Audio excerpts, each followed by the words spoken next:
Well, welcome to the Poetry Slam in the Uniting Church on today, which of course is the 28th, is it today? I can never quite remember. What's the day?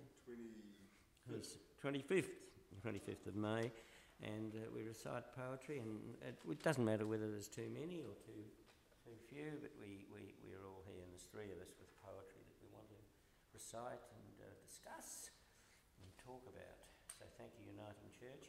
It's on from 11 o'clock till midday, and it's on every Wednesday without any prevarication. So come along to the Uniting Church, Northbourne Avenue, and you're welcome if you want to come.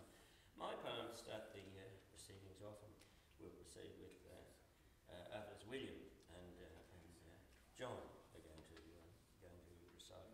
So I'll do mine. So if the audience will pay attention, I'll recite. Here we go. It's called Winter Comes Premature.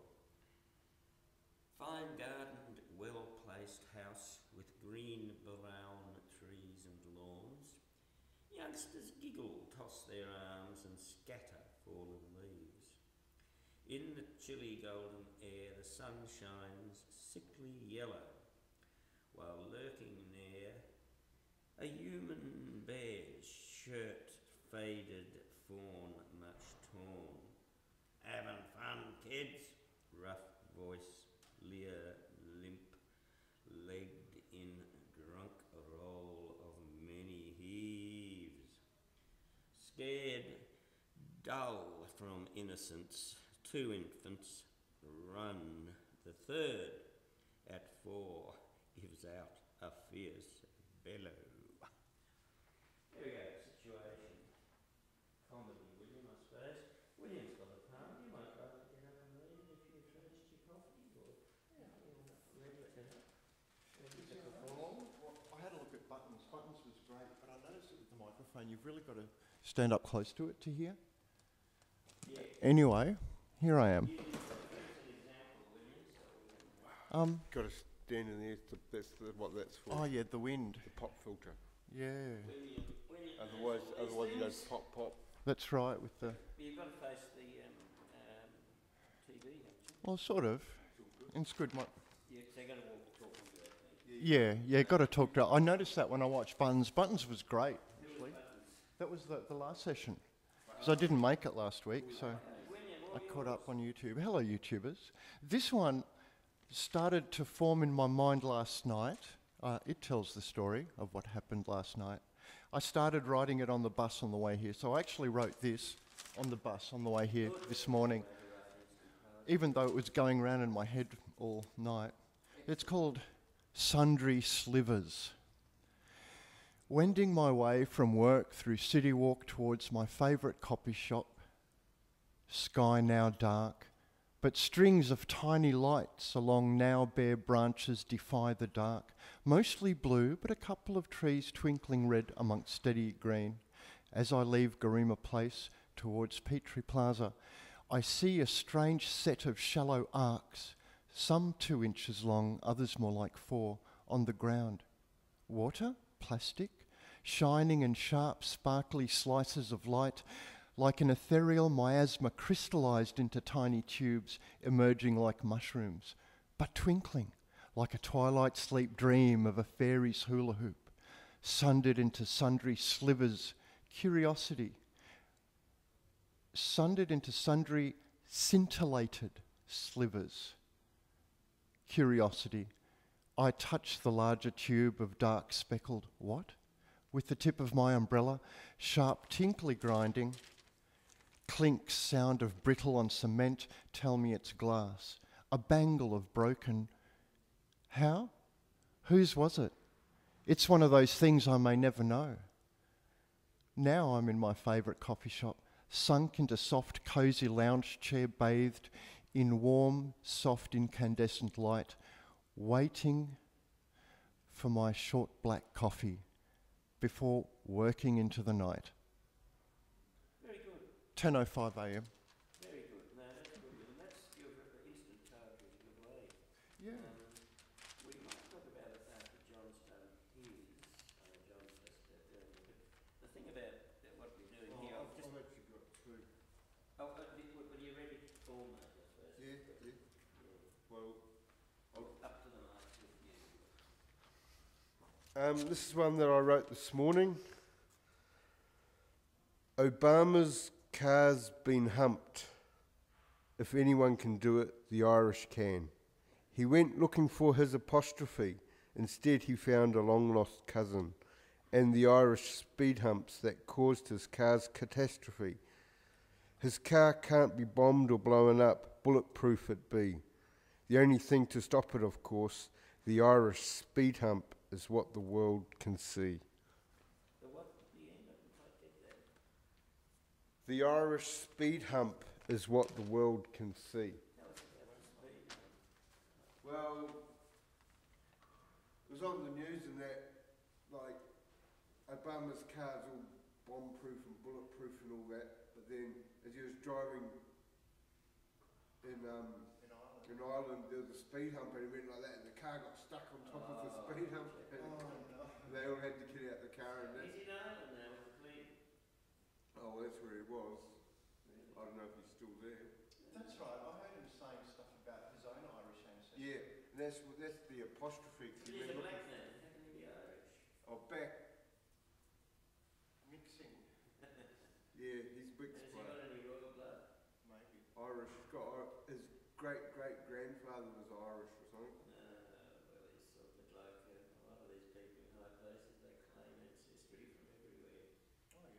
Well, they're three very different parts, aren't they? Williams, I think, is... Well, isn't Obama Irish? I don't know. And that's what he went looking for his apostrophe, because there was an He's got apostrophe in Obama, apostrophe, no. and he lost the apostrophe somewhere in his name, Cool. and that's why he went back there looking for his I didn't get apostrophe. that. No, I see what you mean. So I was going to ask what you meant by that. Yeah, Obama. Yes, I'm with you. Yeah, see, this is it. Cleverness often comes into play. There's a lot of that in yours, William. There's a lot of use of words that people aren't familiar with, I suppose, is one of the things. So you've got an audience out there and they ask you questions. Yes, well, like scintillating or scintillated. Scintilla is Latin for sparks. Yes. And well, why don't you use sparks? The shiny reflections on the No, little... why didn't you use the word spark? Oh, I mean... because they weren't moving. But sparks move. Yeah, they move, sparks move, but these reflections on the broken glass spangle. Oh, I see. So scintillating mean, but they must sparkle. Yeah, that's, Which they is look full. like still sparks. Full. Yeah, if you move, they move, yeah. But no, it's Well, light just could be said to be a light form of is movement. sort of, I mean, things that go like that. What do you think, John, about scintillating? Oh, do you know what it means? It means sparky. Sparky. Sparks do sort of move. They tend to, Yeah. but also with a laser, when a laser light hits something, you get this granulated light, Yeah. but it moves when you move your head, but if you keep your head still, they don't move. They call that scintillated light. So it reminds them of sparks. Can the audience, by the way, hear all this, do you think, or not? Yeah. Not that well. Not that well, but Because I noticed They can before hear. you could hear everything more clearly, but with the microphone you hear more clearly when you're speaking into it. It's not directional, is it? Is it omni? well, you can make it, but I'm not, because there's 3 different settings on it. Yeah. But what you're doing, John, is very interesting because a lot of poetry groups meet and they don't have anything like that. I mean, Yeah. honestly, let's give credit's due. Yeah. John's done it, and I think that's commendable because it costs a bit of money, and I'll talk about that off air, I suppose. But it gives a chance for people to come and recite their poetry. We've got William here, who's really well-known performer of poetry. Yeah, actually got a letter from Robin Davidson, who's... Yeah, I know, Remember, yeah, I know. Yeah, he's... You know. Because I filmed that Empirically Sane 2 when he was directing it, and I messed up a bit. But you did your best. Yeah, I'll do it. Last week's program, because I was a bit doubtful that whether you'd done that or not. Yeah, well, Yeah, I watched it. It was on. Yeah, it was. That's How what did he it was come talking about. over? It's called Buttons. It's come over really good. I mean, unfortunately, most of this chatting in the circle wasn't very clear. It wasn't loud. But that's how I want it. Yeah. So you can actually get up and you can hear the poetry being performed how it's meant to be, and then this is just chatter in the background. Yeah, okay. Well, that's probably a good thing too, because Michael was a bit nervous about being noticed. So he hid behind the harassers on somebody did Polonius, didn't he? And Polonius got stuck with it in his gizzard. And frankly, I feel sometimes like that with Michael, because he's playing games, as John and I suggested. If you're a poet, you come and you perform. It doesn't matter whether you're good, bad, or indifferent. But You don't play games. you don't play games, exactly. I mean, takes practice. but it doesn't always need a lot of practice. You get up, John has a lot of practice. But he recites them. If you're a perfectionist, just as you and I to some extent are, and I don't agree with form for what it is. I just put it down and do it. Because often words are meant to be a bit different than sounds sometimes, and they've got meanings within meanings within meanings. But you can tease out, but yours was a very depth, Paul. Maybe we might just go back to the mic and I might introduce you again to explain more about your poem, I think, eh? And can I face this way now? Do I have to sort of, does that get across? Get your side profile then. Yeah, okay. Well, I mean, so I go straight into it like this. Yeah, look at the window, eh? Yeah. Look, William, your poem was very intricate, and I think probably the best of the three. I've got no doubt about that. You wrote it quickly, but it's about yourself. It's about your umbrella. It's about sparks and things sparkling and all the rest of it. Maybe you could come up and just talk a little bit about it, and some of the images that you do, and some of the resonances of the words. Yeah, it's funny that, because I haven't really thought about it much.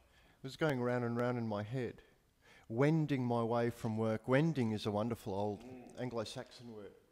And it has the same root as the word went.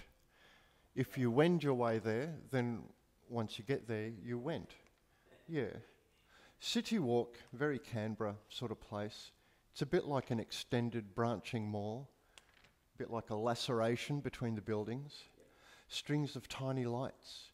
They follow the branches now when they're bare. It's really nice in Garima Place. Yeah. Like it's quite impressive. Garima Place is probably the most impressive part of the inner Canberra, I think.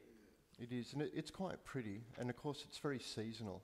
And there's a fountain there, which is nice, I think. Yeah. Continue with. And as I left Garima Place towards Petrie Plaza, I forgot to mention here, because I was planning to, but it didn't quite come out, that part is quite dark. So you pass through the light-strewn trees, Yes. and then you come out through this very dark little hallway almost that goes towards Petrie Plaza. Yeah. And that's where I saw the bangle. It was this hollow little bangle. It aroused my curiosity. Like when you first notice something like that out of the corner of your eye, you wonder, what is that?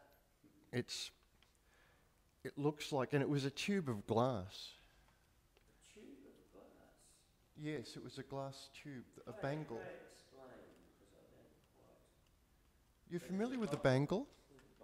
It's a bangle, just like a bracelet that some girls put around their wrists. Oh, yeah.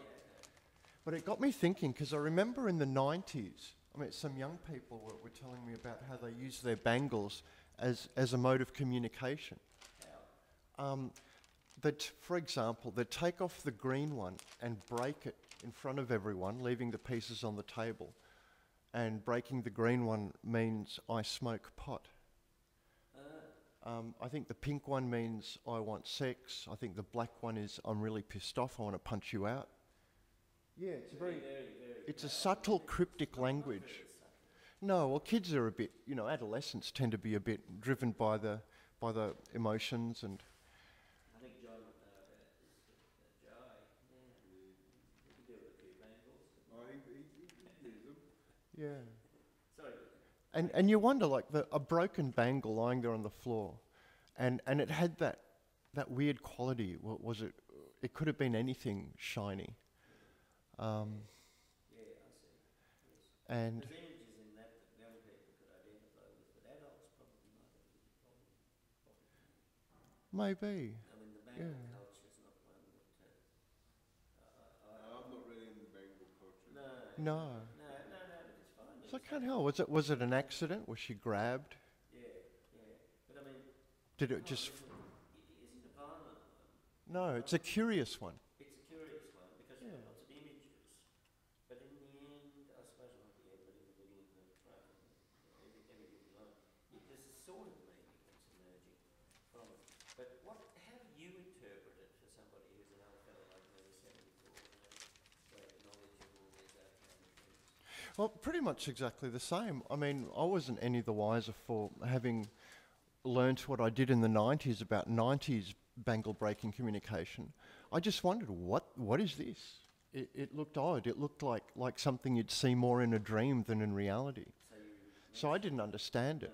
I really... You've got it in the palm and you're working towards something. Yes. There's a beginning, a middle and end there, isn't There is definitely, because in the beginning, I'm going from where I work in Woden through the city, through the sparkling lights, and they're sharp little sparkling blue, yeah, and blue. Most of them are blue, which is quite a sharp colour. Some yellow, aren't Yes, the red ones are the ones that flicker, and there's green ones that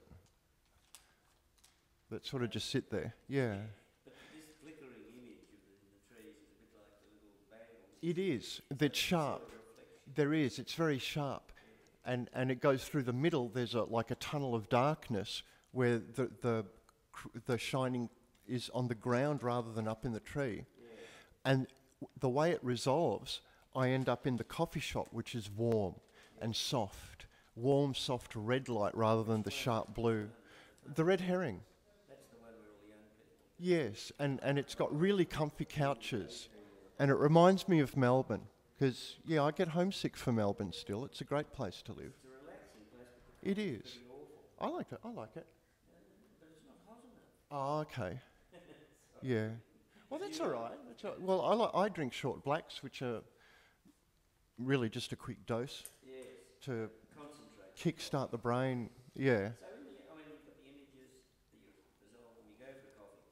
It's a journey, isn't it? It is. From things on the band, old bangles and stuff, to in the trees. You don't bring the stars in. The stars were really stars. No, because you can't really see them through all the light. That's true. With all and under the trees, and it was pretty cloudy too, I think. Anyway, yes, and that's a good question because it does. It has all these images reminiscent of stars. Artificial stars, not Yes, artificial because it's a city, and then the accidental stars on the ground. Relevant these days are the superstars, the fame. performers. Yeah, performers that become stars. Yeah, well, that's another poem. I think that's very, very, very intricate and wonderful. And look, I'll come up and explain. You didn't know. I've got another poem here. Oh, no. We'll explain a bit about our poems before we go on, if that's okay, John. Just so people can, on the YouTube, all you YouTubers out there, I hope you can hear some of it, but I think you've got to sort of face this way to get in, William. Am I right? You've got to face this way to get in. Speak through this medical sort of instrument in front of me. Yeah. Well, mine's simple, basically. Winter and, comes after autumn. And the autumn part is when the kids are gambling around in a suburban garden. Very nice, very middle class, very pleasant, having a little game and all the rest of it. And this dirty old man, and there are plenty of them around everywhere, comes up. He's half drunk. Is he an animal or is he a human? I mean, you don't know. And he's just just getting up like an old bear, bear man as I call him. And the kids are scared, of course. And they run in. Now that's the end of autumn. Winter is there via this old man. They've got to go indoors. And I think that's one of the realities of life, that there are a lot of old bears around who come in and maybe just change the weather a bit, change attitude. Well, this old one is sort of aroused a little bit. I don't know, how did I put it? In the chilly golden air. Yeah, here we go. While lurking near a human bear's short faded fawn much torn. You've seen them around everywhere, drunk. Not so much now, fortunately or unfortunately, because the pot isn't like that. It doesn't get you prone. It's more sort of you alive going to cafes and jigging about. But there are occasional old drunks around. I suppose it's the way. But they scare kids. When you were a child, I'm sure there were. They scare me now. Well, they're very scary because they're a bit like people from another world. Can you spare change? Yeah. Well, this bloke's even beyond that. All he does is just advise the kids, having fun, kids. I mean, that's a bit, they probably couldn't understand the accent because they've been told to speak like good little English people. And I think that's the other problem, the cultural differences. The poor are always with us, and they're certainly with us in Canberra. And this one scares the kids, and that's the wintry sort of thing. Having fun is a sort of almost invitation, come and have a roll with me sort of thing. It isn't, of course, because he's beyond that, I think. But it's got that... Drunk. Yeah, he's drunk. But it's a sort of half invitation, and that's the thing that scares, quite rightly, children, 4, 3 or 2. They just don't know how to make of these sort of things. So they run indoors. But one lets out a fierce bellow, which is a sort of challenge, as if to say, you old brute. Scared, dull from innocence, infants, run, and they go inside, into the garden. They're sort of outside, it's one of these Canberra lawns that doesn't really have a beginning and end or anything. It's sort of, because the fences aren't really part of Canberra at the moment, although there are plenty of invisible fences around. But that's another story. So one of them's scared dull. They don't quite know why, but they run inside to mum, and the other one stays out and gives his fierce bellow, which is a resistance, I suppose, to the unknown. It's one way of confronting the unknown when you don't know much about it and you're inarticulate. You bellow. And it's a good thing to, such as it. It's a little poem, and I had fun writing it. It popped into pen. John, you might like to just explain your poem a bit, if you'd like to, or are you prepared to go to another one? Yeah, I want to read another one. Okay.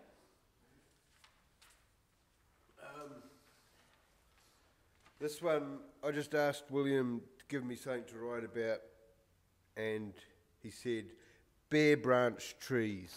So this one's called Bare Branch Trees. Autumn, leaves full, leaving bare branches. Wind blowing, leaves flying. Bare branch trees, on the way to winter. Weather getting colder, winter on its way.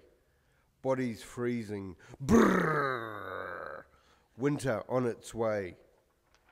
Bare branch trees.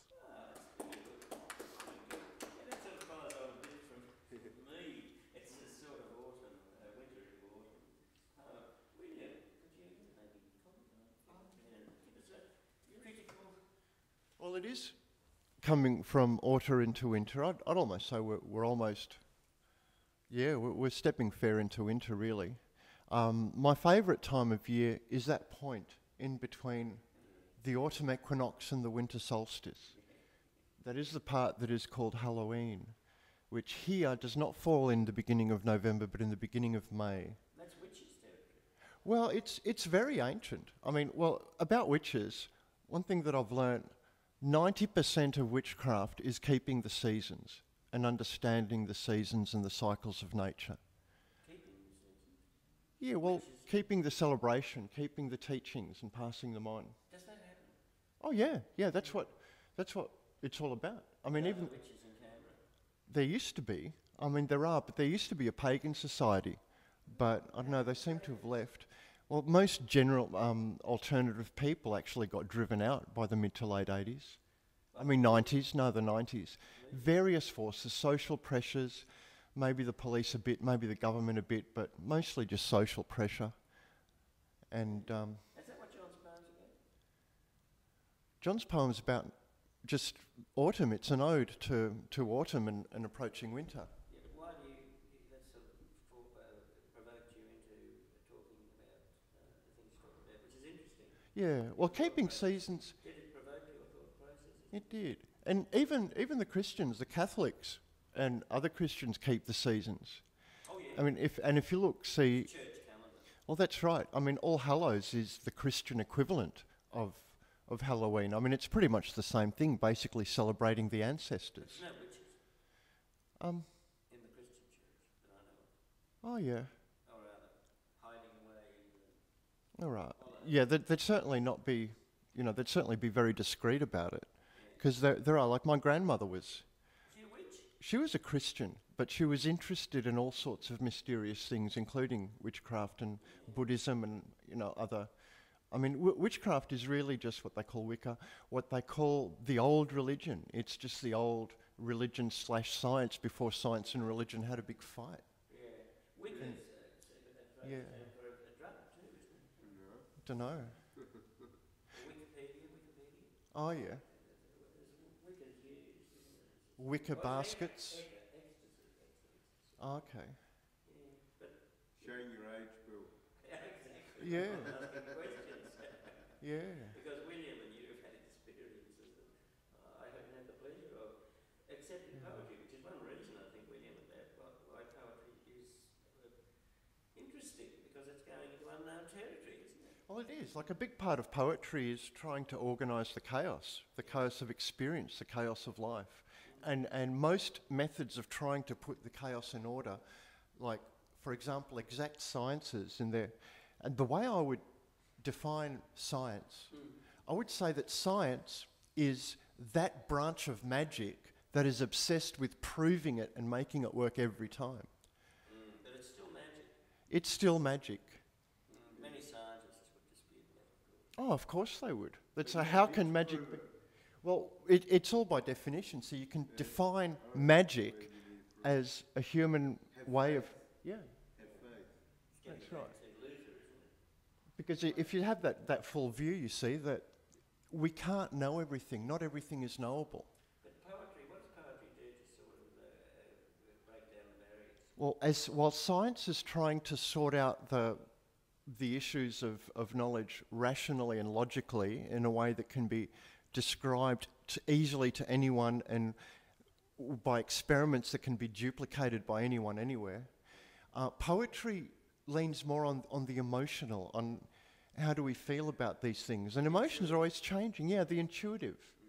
It's like the part of the mind that dreams.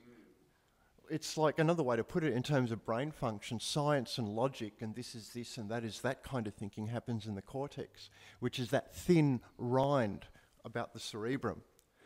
And But during the day, we're not very cortex. well, that's right. The cortex goes to sleep and the rest of the brain goes for it. So we get various states of dreaming, including twilight sleep dreaming, and the more familiar REM sleep, where we have dreams. That's when the eyes dart back and forth, and you can see it. They're under the lids. And that's proper regular dreaming, what we call dreaming, where it's mostly symbolic, and it tends to be rather fantastic.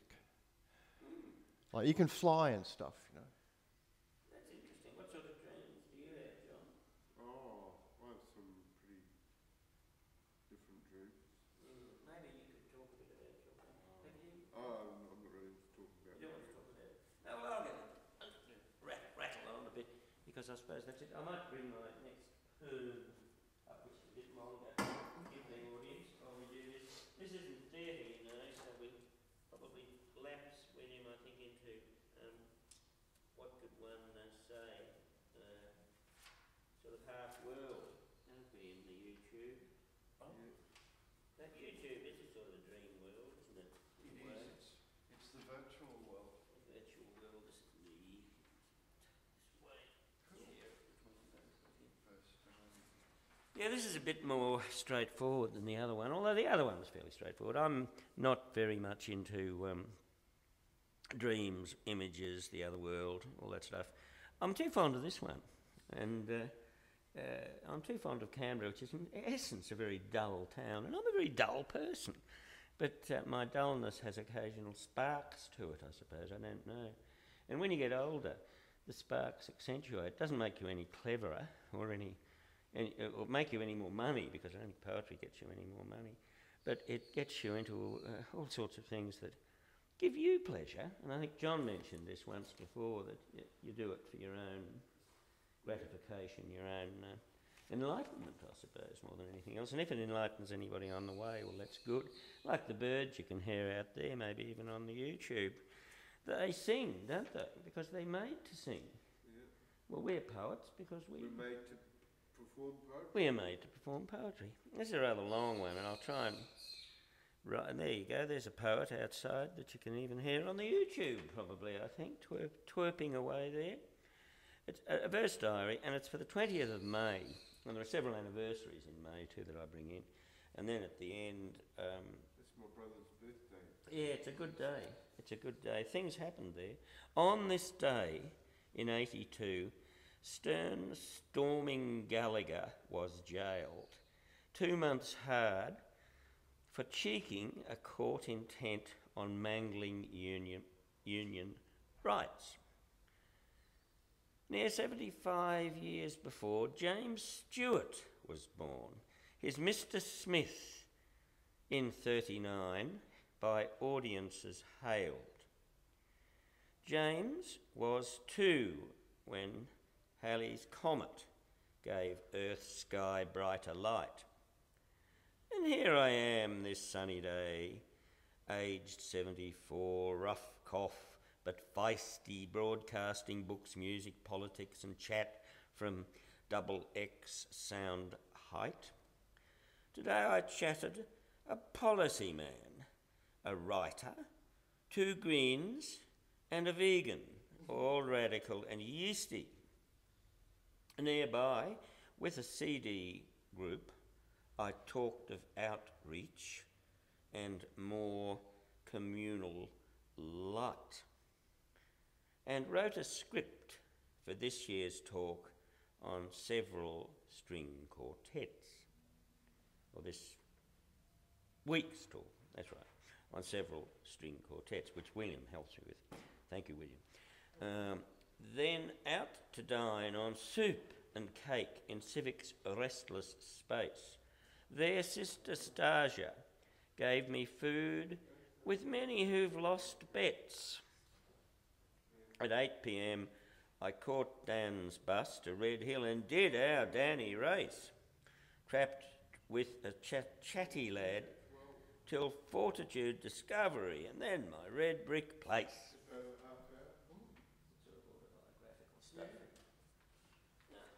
I love that line in the middle.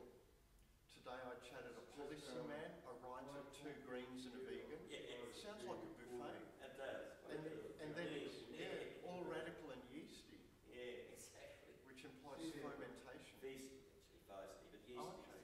Yeasty's feisty, isn't it? Yeah, well, yeasty implies fermentation. Yeah. So it's all bubbling up. Bubbling up. Yeah. Well, that's the sort of bubbling life. Sometimes Okay, I'll talk to you not later. always, but poetry brings it out. Yeah, that's a very good comment. And it's a diet Well, still. I was going to go to the but it's library. rhythmic, I hope, I intend it to be. And Yeah, that you brings wanna in do Judy that? Stewart in that wonderful film, Mr. Smith Goes to Well, Washington. Sorts out the well, politics. Yeah. It's a beautiful film. I think so. After this, I'll go jump on the bus and go home. He sort of, what do they call that, where they just talk.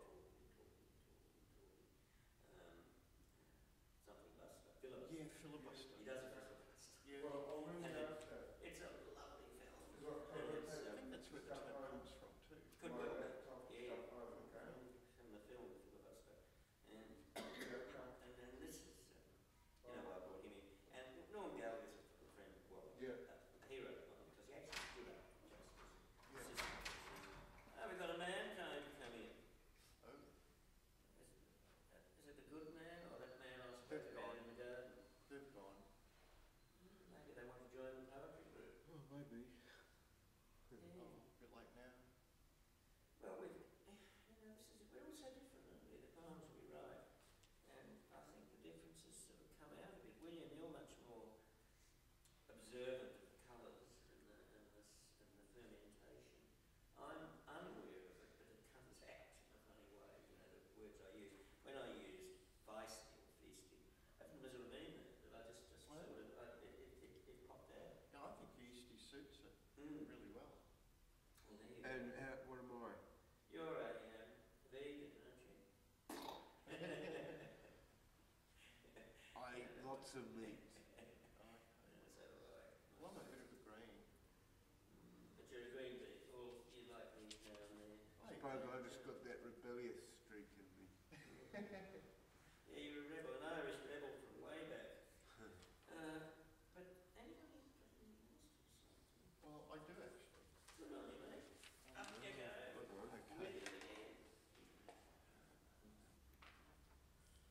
I don't need a psychiatrist or counsellor anymore because I have a new dolly. Her name is Demonique.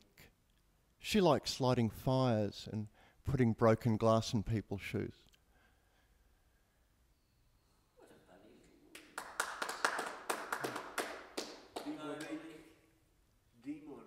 Demonique. Demonique. As in demonic. Yeah, She's a bit of a prankster. You'd love to be a demon. Well, she's a prankster. She's perhaps a demonic prankster, but a prankster nonetheless. Yeah, but I get the sense that there's a lot of the demon in you. Oh yeah, we've all got demons. I actually inherited a great deal of ghosty, spooky things from my grandmother. Yeah. And Still alive? well, her body passed away in 2001, just before the September 11 thing. She actually, So she's around. yeah, in spirit. Her ashes are in a box on a mantelpiece somewhere. Oh no, they're in the Pacific now. That's right, because when my granddad passed away, his ashes got mixed with my grandmother's ashes, and they got put in the Pacific. So it's a part of you in the Pacific. Yes. As we crossed the Pacific to go all the way from Peru to here. Did you throw the ashes into the sea? The family did. I went out in a little boat. Were you there when No, that was up in Tweed Head. And I don't travel that well at the moment. No, but you're writing poetry very well, so you almost got collected works of William Orella. Getting there, I mean, they're still all in pieces. I've got papers everywhere, and it's sort of it's very difficult for me to organise them because I've got too many different activities all going on at once. Didn't you call your book Poetry in Pieces? Maybe. But to me, the most important thing is integrity, that it all fits together. Like I say, more important than any of the details is how it all fits together. And if the devil is in the detail, then God must be in how all the details fit together as one great comprehensive whole. Maybe this is all God, everything that is, and what it is becoming. Oh yeah, well God did make the devil for a purpose. So who are we to pick fights with the devil? But is God an old devil too? Who knows? Well, maybe the demonic part that he might have had, he put it all in that, what do they call him? Lucifer, the light bearer. Yeah, because Lucifer's used to be the name for matches once. Yeah. In the olden days, as you say. But of course Milton writes about this beautifully, doesn't he, in Paradise Lost? One of the things we learn too, in that one of the names of the devil is the accuser. He's accused. The accuser. Yeah, like you look at that, how Jesus teaches about forgiveness. When, for example, the classic story is that woman who was caught in the act of adultery, dragged out before the crowd, and they were all about to stone her when they asked Jesus just to see what he would say. And they said, what do you say we do? And he said, Who is without guilt. Yep, may he who is without sin cast the first stone. Yeah. So he invited the guiltless person. Yeah. And what happened? They all walked away, starting with the eldest. Well, he's the only one who's without sin.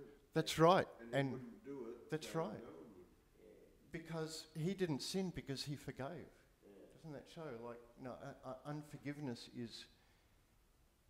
It's like blocking out a part of one's own mind. The way I see forgiveness, well, one of the ways I can see it, that forgiveness is a way of saying, I learn from my mistakes, therefore I give you credit that you can learn from yours. Hard though, William. If we refuse to forgive someone, it's like saying, I refuse to learn anything from this. But sometimes our enemies are needed. I mean, you need Oh, the yeah. devil, don't you? I mean, Yeah. we all need the devil. And sometimes that devil's a human. Yeah, we all play the devil That doesn't sometimes. justify it, but I think that it's part of the psychology of many people, isn't it? Yeah, it's one way of describing the conflict in the human mind of, the balance of extremes. We're all conflicted though. Yeah, And some more than others, I suppose, because society labels people. I mean, in the Griffin Centre, it's supposed to be full of conflicted people, but is it really? I mean, confliction in poetry is... I mean, poetry is open to many people who have thoughts, express them, and get away with it. Yeah. So there are lots of mad poets in the anthologies. I thought all poets were mad. Well, that's a very good question. Yeah. We wouldn't be poets if we were. Well, it doesn't get you any money, so therefore there's something eccentric about it. But I think you're also into territories that many people can't understand, which is what a lot of people in the Griffin Centre can't understand. The other half, I won't mention names, but there are the carers, God bless them, glad they're there, and the sufferers. And there's still that division. I mean, even in this age. And, well, this is something that I think hasn't been worked out. And there's, William might like to comment on that. I mean, there are the carers and there are the sufferers. But And then there's William. yeah. Suffering carer. But poetry, yeah, well, that's right, a suffering carer. But I think, suppose I'm a suffering carer too. yeah. Well, you've got Jai, of course, bless him. It's a wonderful boy. He's very devilish, isn't he? And he's got the devil in him. Yeah, he'd get on well with Debonnaire. I think she'd be running after he'd he'd had anything to do with it, because he's a fearsome little atom, and I think. But he's a good boy. Underneath, he's very good. But he's got that look in the eye, that again is very poetic. Think you'll ever be a poet, John? Jai. Jai time, high time, Jai time. But there we go. William, how did you become a poet? Quite by accident. Tell us. Yeah. Well, it sort of came out. I mean, so when I was a child, I've always been into writing. But I have to give a lot of credit to my grandmother, who brought me up on Edgar Allan Poe, and also Tennyson, and I'm sure that she also taught me some Carl Sandburg. I mean, in Chicago, he's a Chicago poet. And yeah, my grandmother also taught me appreciation of music, which I see as inseparable with poetry. Absolutely, yes. And you're a composer as well, poet? Yeah, a bit. Like, I haven't done that much. I've just been getting back into practicing. I went through several years of not practicing while I was concentrating almost everything on being a parent and moving house and adapting to various family members. And yeah, and this time around, because again, the first poem I wrote when I was about just turned 17, well, the first serious poem I wrote is The Last Morning, which it could be either. I spell it Moning, which is, it's funny because if it's the last morning, it's almost like looking at the end of all life, but looking at the end of all life in the beginning of the day, which is quite it's full of very strong contrasts. So, death comes into your poems. Oh, yes. Teasing life rather than taking it over. Well, even supporting it. I mean, I thank the angel of death for every meal I eat, because to be able to eat, for me to eat, something has to die. So I have to thank death for that. A lot of people in the world are, of course. We must be aware of this. Well, if there wasn't death, there wouldn't be life. Oh, that's right. And if there wasn't life, there wouldn't be death. They are both inextricably bound, like two sides of a coin, or, light and dark and all that, all those cliches. But also death is a teacher. And in the Eastern European view, because for people there, we grow up in very difficult conditions. It's very cold and inhospitable, and there was lots of wars and stuff like that, and a lot of infant mortality, which we try to avoid at all costs these days. But back in the days when life was short, sharp, and brutish, and most people really didn't make it till the age of 6, if anything. What little life you have left, you value it, you treasure it. And in the third world, this is still going on. oh yeah, even in Australia there are portions like that. Yeah, there's a lot. 2/3 of the world are in very medieval conditions. Oh yeah, at best, some even. Very fortunate. Yeah, that's right. Like I heard the statistic that 51% of the world population have no access to roads, let alone telephones and internet, and they have to walk up to 800 metres to get water. And some people say, oh, that's terrible, poverty. But I think, hang on, that's nature. That's how we've lived for tens of thousands of years. William, let's be honest, there is the technology in the first world. Oh, absolutely. And the money in the No, there's no reason why they should, yeah. help people That's right. get over this, but it isn't happening because the rulers don't want it. That's right. There are people like here we are, for example, we're able to live quite modestly on a pension and maybe a little part-time job, but that's all we need to buy the paper and pens and the odd USB drive and whatever we need these days. It's not up to us to provide the wealth. Oh. This burgeoning mass. Well, that's right, because, But we should be putting pressure on our government, should we not? yeah, because isn't it like they say 90% of the wealth, even in Australia, is in the hands of about 10% of the people? No, 5%. 80% of the wealth is in the hands of 10% of the people, 90% of the wealth is in, yeah. Small, wealthy That's right. ruling Forgot the figures. Australia. Only did rule That's the right. world. Yeah. Let's be honest. And they have like thousands of times more than us. And they can indeed give a lot more. I mean, when Queen Elizabeth went to Ireland, what was she sort of doing? I mean, she was giving him... Begging forgiveness.